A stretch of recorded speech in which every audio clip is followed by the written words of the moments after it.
We have a leaked USPS, United States Postal Service memo talking about how they're going to handle you, the armed American citizen, if and when they encounter you at one of their locations. Because, by the way, legal update, you might be able to do that. There's been a big lawsuit break. Follow this video for details. We're going to get you all caught up on what you need to know. Guys, let's get into it.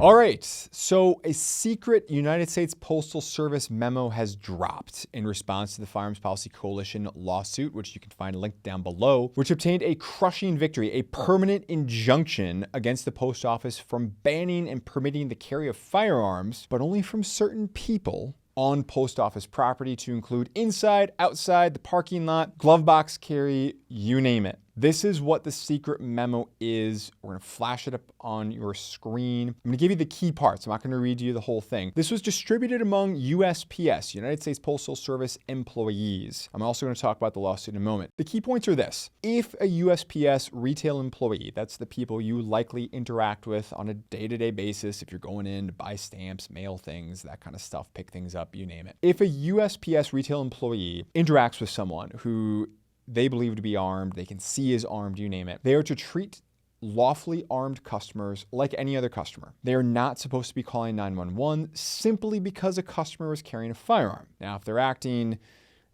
dangerous, something else, then that's fine. That's different. But otherwise, if they're just there, let them conduct their business as any other individual would. Immediately after that person leaves, they are to contact a supervisor, and the supervisor is to contact a postmaster. Think of them as like basically the cops of the United States Postal Service, okay? That's the United States Postal Inspection Service for guidance about what to do. So why they're doing this is pretty simple. They need to do and take reasonable steps to ensure that they are in compliance with the order that I'm about to quickly go through from the Northern District Court of Texas, and God bless, again, Judge Reed O'Connor. This is the same guy that's giving you, gosh, pistol braces. I mean, so many things, so many great things from Judge Reed O'Connor. Again, decision linked down in the comment field below. And again, big thanks as always to Firearms Policy Coalition for getting this victory. This is them doing CYA to make sure that, look, we've put it out there that we're going to be doing our best to comply with this. The tricky thing when we talk about compliance is going to be in the details here,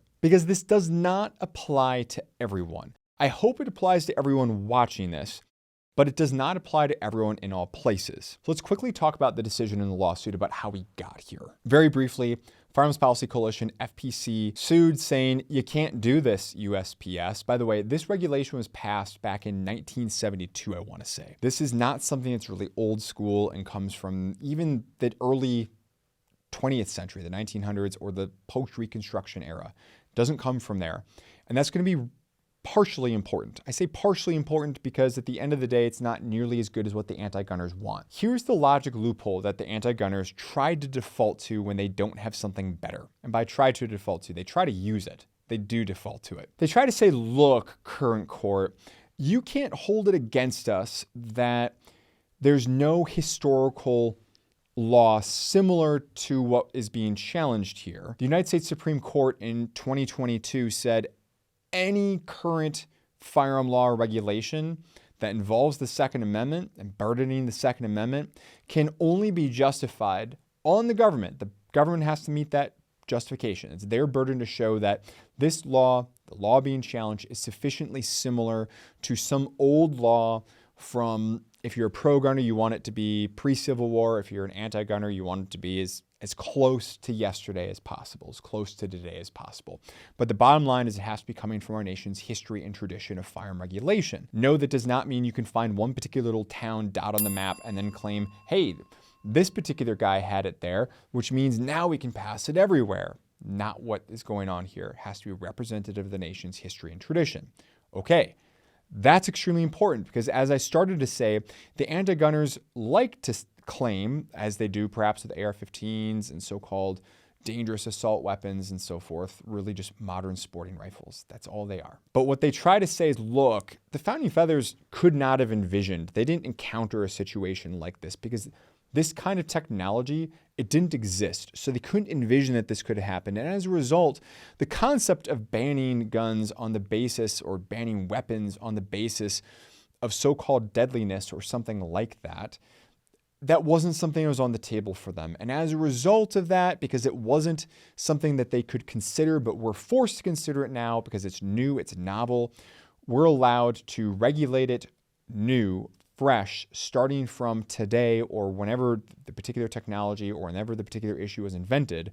And we don't necessarily have to find something that comes from history and tradition. The Supreme Court did leave that little backdoor loophole here. So that's a little bit of like that attack line that you got here. Why is that relevant? Why am I bringing it up? When was the United States Post Office founded?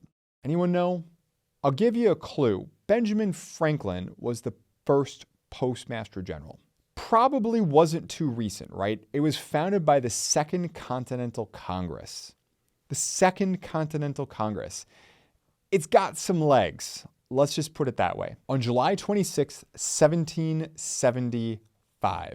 We are weeks removed from the Declaration of Independence, and we're more than a decade before the United States Constitution. The war for independence, the American Revolution, is very much in full effect right now. That's how old the post office is. Hey, please excuse this brief interruption to bring you a word from our sponsor, me. Or more specifically, my law firm. You see, what you may not know about me is I'm not only an ex-prosecutor, criminal defense attorney, but I employ a few dozen attorneys all over the great state of Wisconsin. My firm handles criminal defense, traffic law, divorce, family law, as well as estate planning all across the dairy state. We've got different wings of different attorneys doing different things, so you don't have to have some sort of just generalist handling your case should you decide to come in. So what's the ask? Well, look, if you've been with me for my journey of, at this point, about 10 years and counting, not all of them on my own YouTube channel, but about 10 years and counting of putting out free legal education content that's out there,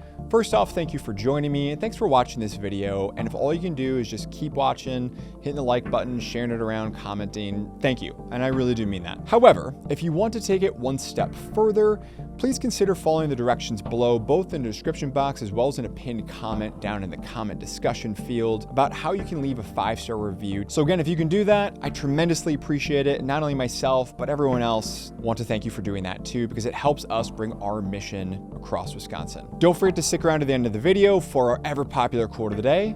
Now back to the show.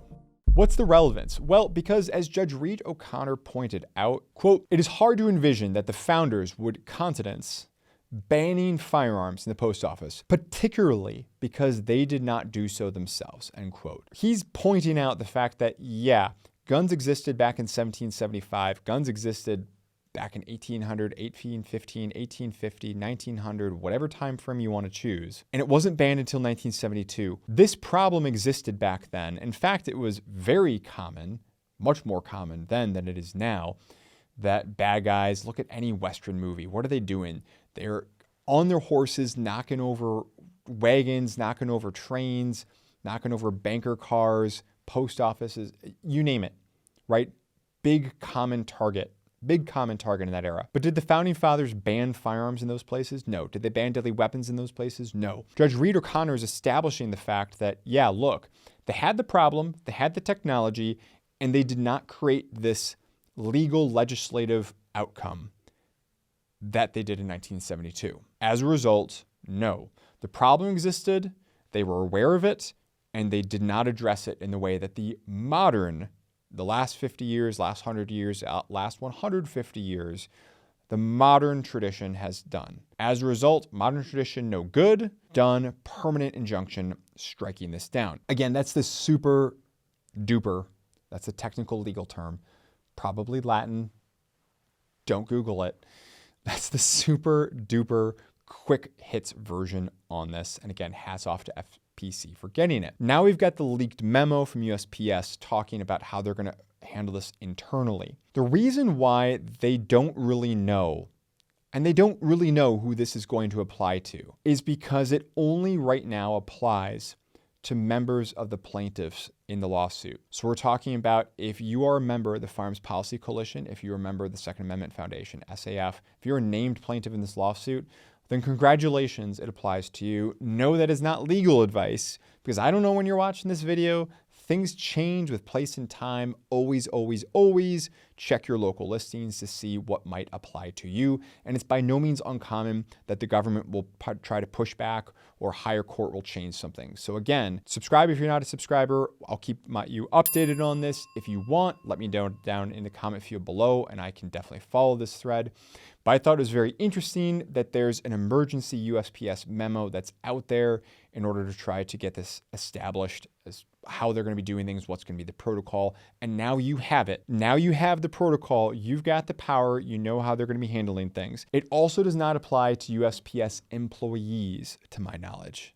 USPS employees are left out of this. And there you have it. There's the update. Join FPC, join SAF, join these groups if you've not already done so. There's a bunch of different groups that are out there.